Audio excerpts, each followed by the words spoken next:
நான் உங்கிட்ட பென்டகன் பல வருஷமா UFO ரகசியங்களை மறைச்சிட்டு இருக்குன்னு சொன்னா நம்புவீங்களா? விஷயத்துக்கு வருவோம். அமெரிக்க அரசாங்கமும் பென்டகனும் சூடு சில மர்மமான பழக்கம் பொறுக்க ஆமாங்க UFO-க்க நிஜம்னு ஒத்துக்கிட்டாங்க. ஆனா நீங்க உங்க டிங்பாயில ஹேட்ட எறிறதுக்கு முன்னாடி ஒரு ட்விஸ்ட் இருக்கு. அவங்க வேற்றுக்கிரவாசிகன்னு சொல்ல 2007 அமெரிக்க காங்கிரஸ்ல சில சுவாரஸ்யமான விஷயங்கள் நடந்துச்சு. டேவிட் கிருஷ்ண ஒரு முன்னாள் இன்டெலிஜென்ஸ் ஆபீசர் ஒரு குண்டை தூக்கி போட்டார். அரசாங்க விபத்துக்குள்ளான ஏலியன் விண்கலங்களை வச்சிருக்குன்னு சொன்னார். ஹாலிவுட் ஸ்கிரிப்ட் மாதிரி இருக்குல்ல? ஆனா கிருஷ் அது உண்மைன்னு சத்தியம் பண்றார். அதிகாரிகளும் உண்மையை மறைக்கிறாங்கன்னு சொல்லார்.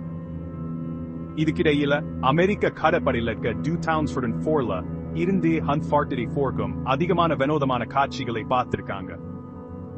அது நிறைய ஐயோ அது என்ன மொமெண்ட்ஸ். அதிகாரப்பூர்வ அறிக்கைகள் இந்த பொருட்கள் இருக்குன்னு ஒத்துக்கின்றன. ஆனா பெரும்பாலான விஞ்ஞானிகள் இது அட்வான்ஸ்டு டெக்னாலஜி இல்லனா ரேடார் கோளாறுகள்னு சொல்றாங்க. அப்போ நம்ம வேற்று கிரகவாசிகள் பார்த்துட்டு இருக்காங்களா இல்ல இது டாப் சீக்ரெட் மிலிட்டரி விஷயமா? Break time point. இப்போதைக்கு உண்மை இன்னும் வெளியில் தான் இருக்கு. கேள்விகளும் அப்படித்தான்.